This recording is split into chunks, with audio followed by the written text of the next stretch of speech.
l'Afrique face à l'ONU et à la CPI. Qu'est-ce que cela vous dit concrètement? En analysant ce thème-là, qu'est-ce que ça vous dit? Oui, je voulais commencer par dire que vous savez que la branche judiciaire de l'ONU, c'est la CPI.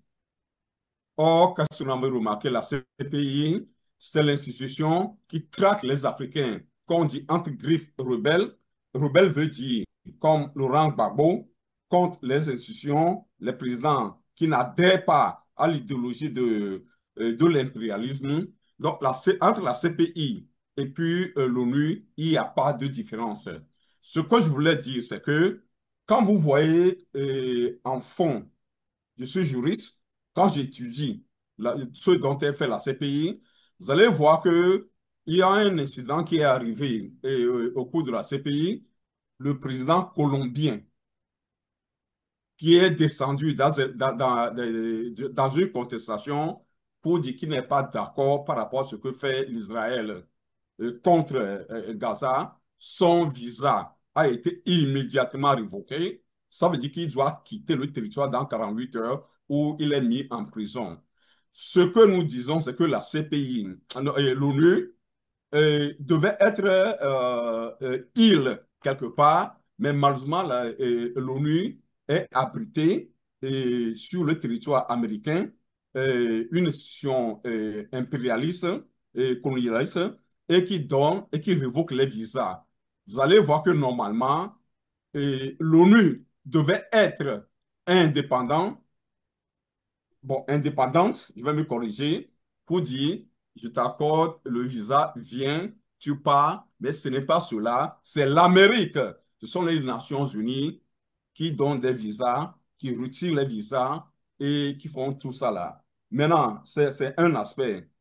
Deuxième aspect, c'est que quand vous voyez ce qui se passe à l'ONU, c'est que quand Robert Doucet, le soi-disant ministre des Affaires étrangères, est venu ici, qui a débité des sornettes, qui a menti, qui nous a dit que les Togolais ont accès à, disons, à la santé à 94%, alors que quand vous voyez disons, des vidéos où on a montré le CHU, le soi-disant plus grand hôpital du Togo, où les femmes accouchent par terre, les gens meurent, il n'y a rien. Vous voyez qu'il y a un contrat dans cette histoire-là. Ça, c'est deux. Je vais chuter pour dire la troisième chose que l'ONU est phagocytée, c'est accaparé par les États-Unis parce que c'est sur leur territoire, alors que normalement l'ONU devait être un territoire indépendant, devait être une ambassade pour les autres pays. Et vous allez voir, quand Robert Doucet est venu,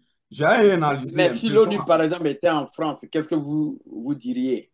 Si l'ONU était en Chine, L'ONU qu'est-ce que vous diriez? L'ONU ne devait même pas être aux États-Unis, en France ou en Chine. Il faut un territoire, une île, OK, pour que ça représente tous les pays du monde. Parce que ce que je vous dis, c'est que eh, l'ONU invite les gens pour leur assemblée générale, mais les États-Unis, le président américain, il est libre de révoquer l'invitation des gens, de suspendre la participation des gens. On a vu ça avec Ahmadinejad de l'Iran quand il était président. On a encore vu ça avec le président de la Colombie qui a été suspendu. Son visa a été révoqué en pleine séance de l'ONU. Mais ce que nous disons, c'est que est-ce qu'il y a l'ONU est-elle une organisation internationale des droits de l'homme ou non? Ça, c'est d'un. Et je vais chuter encore pour dire que quand Robert Doucet est venu mentir, OK, à la face du monde, envoyé par Faure Gnassingbé, le fraudeur, l'assassin, le tueur des Togolais, Robert Doucet nous a dit que les Togolais, dans leur 95%, ont accès à la santé. Comment on peut avoir accès à la santé quand le seul hôpital qu'on a, le CHU de Lomé, est truffé des maladies et il n'y a pas d'alcool, il n'y a rien, les femmes accouchent à même le sol et cet hôpital-là. Maintenant, ce que je voulais dire, c'est que quand on a vu Robert Doucet et avec sa délégation, est-ce que vous pensez ce que ça coûte à l'État togolais, au peuple togolais, que de financer ce déplacement? On aurait pu s'abstenir de venir mentir à l'ONU. on aurait pu, avec cet argent-là, à leur prime, leur déplacement, leur hôtel et leur nourriture, créer deux, trois hôpitaux, pour ne pas dire Oui, mais disons, un dispensaire équipé, je ne mais voudrais ils pas viennent qu'on laisser. personnalise le débat. Parce que Non, non, si non, nous parlons je de dois le l'ONU, on a faire. Je dois le faire 50 parce États que africains. Robert Doucet, c'est un menteur.